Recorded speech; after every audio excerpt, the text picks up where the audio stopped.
Supine arm springs on your tower unit or on your Cadillac or on your wall unit, the higher up you clip the spring, the more pull on it, the heavier it's going to be.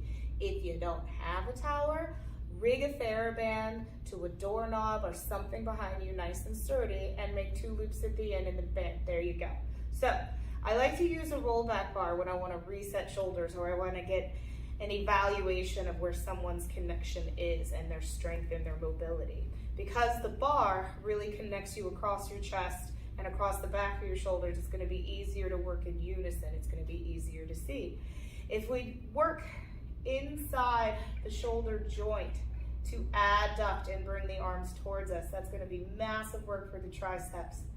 And then they're going to lengthen as the bar comes back up. Now, if I go any higher than this, I am going to have to mobilize my shoulder girdle. And that's what I'm looking for, that I can have some kind of range and mobility of adduction and abduction in this plane of the humerus inside the joint, the ball rolling in the socket versus, all right, and here you go, the entire shoulder girdle, leveraging the movement of the arms. This, therefore, is displacing and disconnecting me and actually putting weight down into my chest improperly.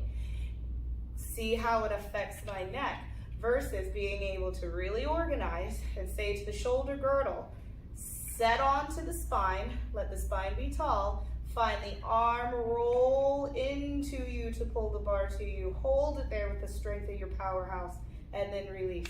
And it might be easier to teach that on an exhale. Exhale and hold together. Inhale and exhale.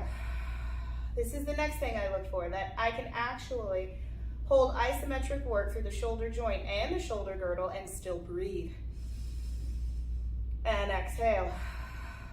Because if you cannot mobilize your thorax with breath while you're engaging your shoulders, it's not viable in this work, and you're not actually integrating with your whole body. Breath is work too. Now, if we decide to go bigger with this, I'm going to have to put on the handles. One more thing I'd like to show, though, is a great tricep press isolation, because Lord knows we need triceps in this work, right? And then a bending of the elbows. I then, once again, have to stabilize the joint and the girdle. And this is a good amount of spring. You see me shaking. I'm not faking it. Okay, now let's take off the bar. Bye-bye. And throw on the handles, because now we're going to be able to get into the scoops and the circle. Really, actually, trying to mobilize the whole darn thing. Okay, now I have a lot more range to come all the way down by the hips in this adduction and abduction. Now I can also move around, into different planes in space, giving a small scooping circle, right? Scoops are gonna isolate and work towards just rotating the humerus, the ball, and the socket. If I want to do bigger circles, then at a certain point, and I'm gonna let the springs go slack so that you can see that at this point, I have to move the shoulder blade. I have to let them rise.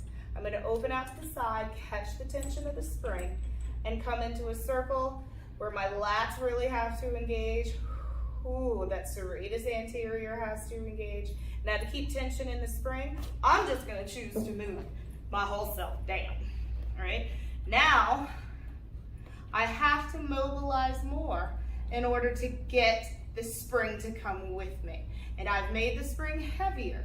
At a certain point, I can rotate the humerus. I have to let shoulder girdle mobilize as well. Now, if we take the handles off altogether, to really then go to the full range of the arm to reach arms by ears or arms overhead. We need to be able to do this in life, right? And all the way back down. There's only so much range I can do in the humerus, ball, and socket before the shoulder girdle has to come too. The thing is this. What am I asking of my cervical and thoracic spine? Nothing. I want them tall. If my cervical and thoracic spine have to be influenced by this movement, then that's telling me that there's something tight pulling in the pecs, or there's something tight pulling in the traps and elevator scap, which means when I come into 100 if I have displaced into those habits and you see it change the alignment of neutral, right? Because I wasn't flexing or extending, I'm just laying there, right? Then when I try to actually mobilize my neck, head, and shoulders and upper back, we're gonna see that displacement of the shoulder girdle completely. And then the pumping of the arms is completely disconnected from your powerhouse. And you're gonna see the bobbing back and forth. You're gonna see the necks going. You're gonna see this guy because everything is detached and there's no stability and there's no connection. You could also practice all of that with weights, not only supine, but seated as well. And really look at simply where are your movements of just the humerus. And if you do it with bent elbows, their arms will be a little bit lighter. If you wanted to have weights in your hands, cool, right? But if I want the full motion, at some point the shoulder girdle and the entire shoulder blade and collarbone have to move with you. But ask, what is the spine doing? Which is what we're gonna now go look at on the long box on the reformer.